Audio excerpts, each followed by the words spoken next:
Hey, happy Wednesday morning, everyone. Welcome back to Morning Musings. Just doing a little bit more study and reading here in Joel Richardson's Mystery Babylon, Unlocking the Bible's Greatest Prophetic Mystery.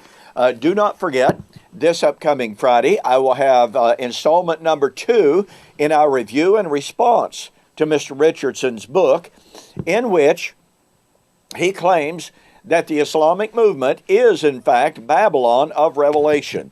I believe that's absolutely false. I believe that it is a distortion of the evidence that we find not only in Revelation, but in the entire corpus of biblical prophecy. I believe he's grossly missed the mark.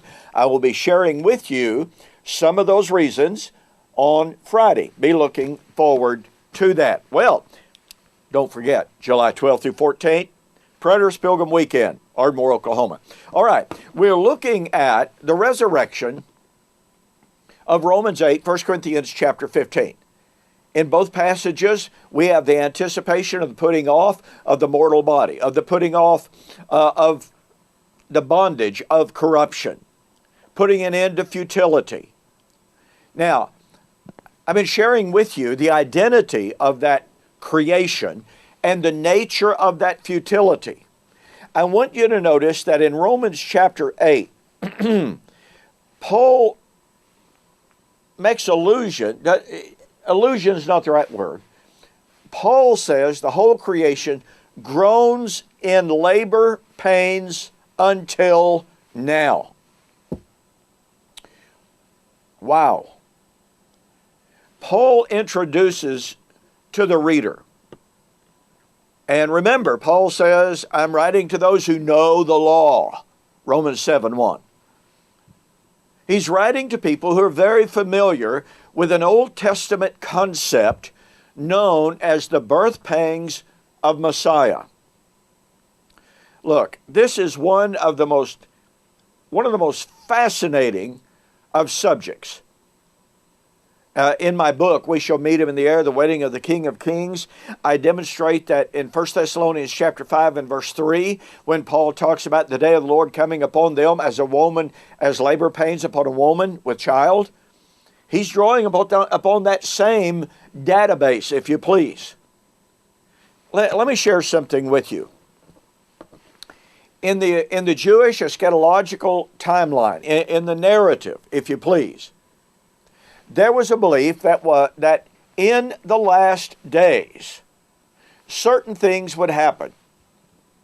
Those things are absolutely interconnected with one another. You cannot divorce them from each other temporally. In other words, you don't have one and then 1,000 years later another, and then 2,000 years later you have another one. That is just simply not in the Jewish eschatological narrative. That's one of the things that is wrong with the dispensational view. When they go to Daniel chapter 9 and they say, oh, well, look, you have the 69th week fulfilled, and then you have so far a 2,000-year gap between the 69th and the 70th week. I'm sorry, folks, that is not in the Jewish timeline.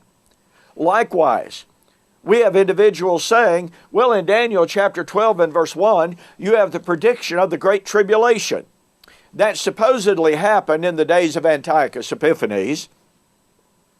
But then, in Daniel chapter 12 verse 2, you have the prediction of the resurrection at the end of time. You've just got this humongous gap between the statement of Daniel 12 verse 1, at that time, this great tribulation would take place, and then supposedly Daniel is given this parenthetical prediction with no grammatical indication, no contextual indication whatsoever. All of a sudden, without any indication, verse 2, oh, by the way, there's going to be a resurrection at the so-called end of time. And of course, there is no biblical text that refers to the end of time. Now, I give that in order to drive home the point that when Paul alludes to the birth pangs in Romans chapter 8, that he is drawing on a wealth of Jewish thought, a world of theology that unfortunately many people today, many Bible students, good people, are absolutely unaware of. They haven't invested the time or the effort to investigate this wealth of material. But folks, I want to tell you, it is critical for the proper interpretation of Romans chapter 8. It is critical to see how Paul is drawing on passage after passage after passage from the Old Testament that absolutely tie together the great tribulation and the resurrection. It is absolutely wrong, it is anti-biblical to divorce the birth pangs of Messiah, which are nothing less than the Great Tribulation and the resurrection. Here's a rough outline, and again, in my book, We Shall Meet Him in the Air, The Wedding of the King of Kings, I developed this extensively.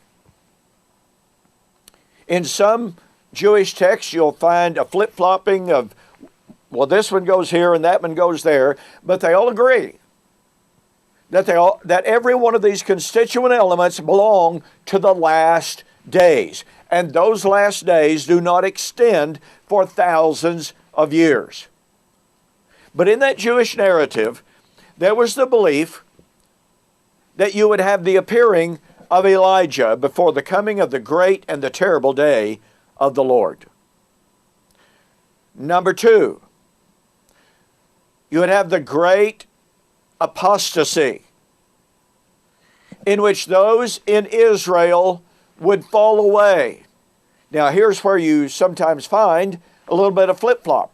Sometimes you find the Great Tribulation first, and then the Great Apostasy, and the Great Apostasy being a direct result of the Great Tribulation.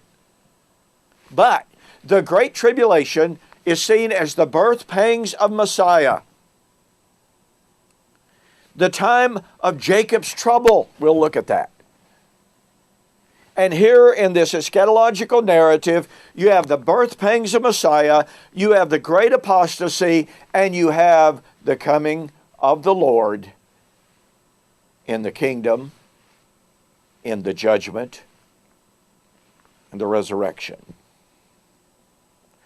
Now look, if Paul in Romans 8 is referring to the birth pangs of Messiah, and he says the whole creation has been groaning together in labor pains until now.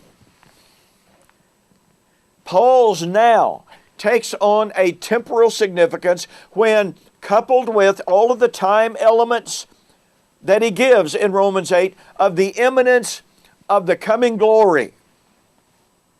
It means without a doubt whatsoever that the labor pains were just about over.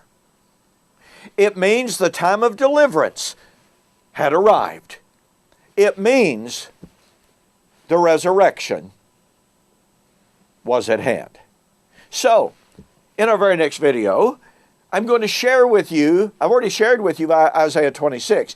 I'm going to share with you some of the many Old Testament prophecies which foretold the last days and foretold the birth pangs of Messiah that would give way to the resurrection and the kingdom. Look, you do not want to miss this. This is awesome stuff, and it proves beyond a shadow of a doubt the resurrection was to be in the first century. Stay tuned. We'll see you on the flip side.